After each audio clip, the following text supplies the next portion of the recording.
I don't understand Shangri-La Frontier. Now, what I mean by that is I don't understand why this show has become as popular as it did. Recently, I went and watched all 25 episodes of this series, and that is a decision that I have come to regret. Because while this show never became bad, I ended up feeling that from basically start to finish, it was just kind of whatever. Now, normally, people would start watching a show like this, feel that way, and drop it. And I considered that. I considered multiple times dropping this show. But because it didn't get bad, because it was still okay enough, I kept trying to watch another episode and see if it got better. And eventually we got to the point where I had seen so much of the show that it felt difficult to justify dropping it. And I was really starting to regret this by around episode 15, where there's a big long fight for multiple episodes that is really not interesting at all, like most of what's in this show. So beyond just my regret at not being able to recognize that this was not a show I should have continued watching, I still want to try to discuss why I don't quite understand this show's popularity. Why this is a show that people generally seem to have liked,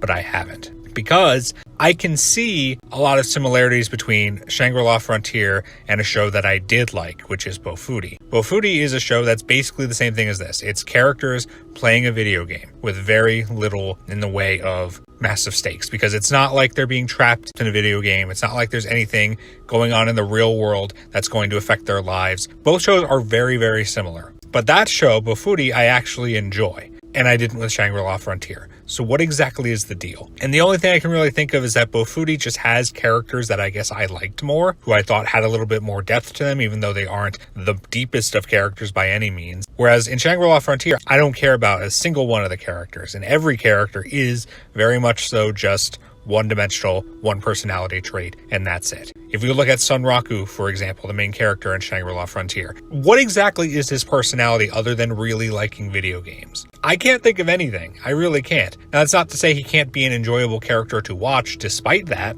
especially because I think Eric Vale in the English dub is having the time of his life voicing him. Probably helps that it's a character who is, I imagine, very easy to script for, because you don't have to worry about lip flaps for a guy who 90% of the time is wearing a bird mask that covers up his mouth. But even with that, I still didn't care about the character. And even though, again, I don't think the characters in Bofuri are terribly deep either, I guess they were just more charming than the ones in Shangri-La Frontier. And similarities between the shows go beyond that, because both shows are literally just people playing video games with very, very little to do with the outside world. Now, granted, there's more scenes in the outside world in Shangri-La Frontier compared to Bofuri, where there's very, very little, but it's so negligible that it basically doesn't matter. There isn't really a main overarching plot in Shangri-La Frontier. Like, at least Bofuri kind of has one, with like the game devs trying to find new ways to overcome how overpowered the main character Maple is. Shangri-La Frontier, there really isn't that. It's like, oh, well, play more of the game and we'll learn about these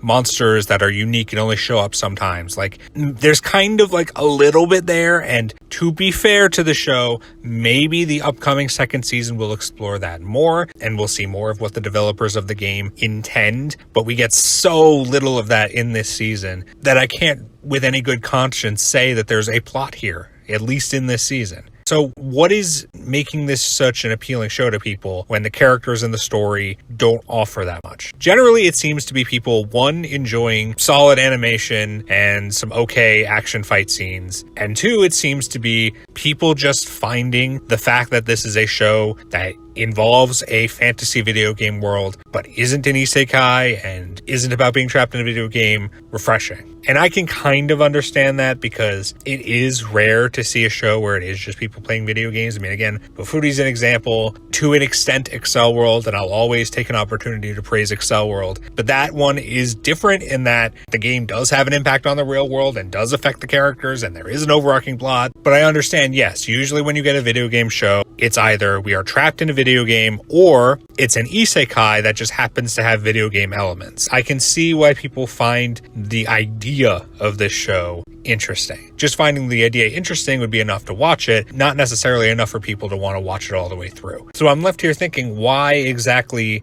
did this become one of the more well-regarded shows from the past 6 months? And I don't really have a good answer. I understand why people maybe wanted to try the show out in the first place, but I'm not quite sure why other people didn't drop the show like I probably should have. And it's not just, oh, they kept watching it for the reasons I did because it just never got bad enough to justify it. Like, no, there are people who really like this show, who are looking forward to its already announced second season. I am just not getting it. And usually when a show like this comes around that I don't like, but other people do, I can at least understand where the appeal is coming from. Here, again, I understand where the initial intrigue comes from because it is different from like a standard isekai or video game show. I'm just not understanding what hooked people after that and kept them coming back for more. Because at the end of the day, I see a show that doesn't really offer all that much. It's not super fun to watch unless you just really get a kick out of Sunraku. The characters are not that intriguing, I would argue. There really isn't a story, though maybe we'll get one in the future. And it's not like the fantasy world is terribly interesting. I mean, it's just another fantasy world video game. Like, wow,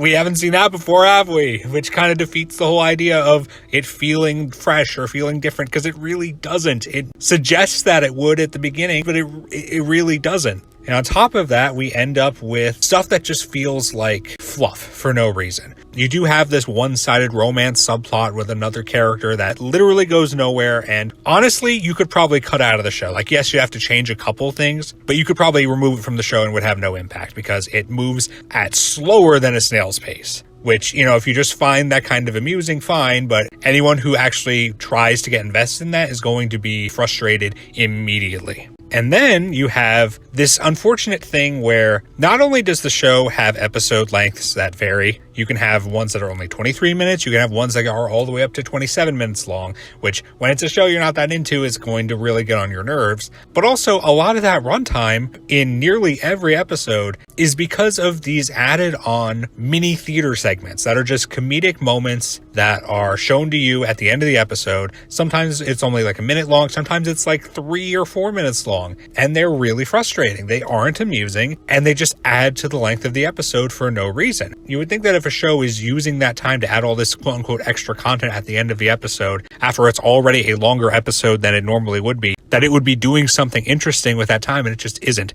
It's not making the world more interesting. It's not making the characters more interesting. It's just dragging a show out that I already was wishing would have been shorter. So again, a large part of this frustration on my part is simply that I did not recognize that I should have dropped the show, which is a personal problem. It's one I need to work on because this is not a unique issue with me where I don't drop shows that are not bad but are just kind of okay but go on for longer than they should have. I should have recognized that this was a show I should have dropped. But I still don't quite get why so many other people adored this show. Something is just not clicking here. Something that did for other people and didn't for me. And maybe it is just as simple as, hey, it has consistently pretty good animation and that's enough for people to see these action scenes. Or maybe there's something more that I'm not getting, which is why ultimately I just have to accept that for the time being, I don't quite understand this series and why it has the positive reception and popularity that it currently does. But regardless, I hope that the people who did get this show and did enjoy it are looking forward to its second season, because I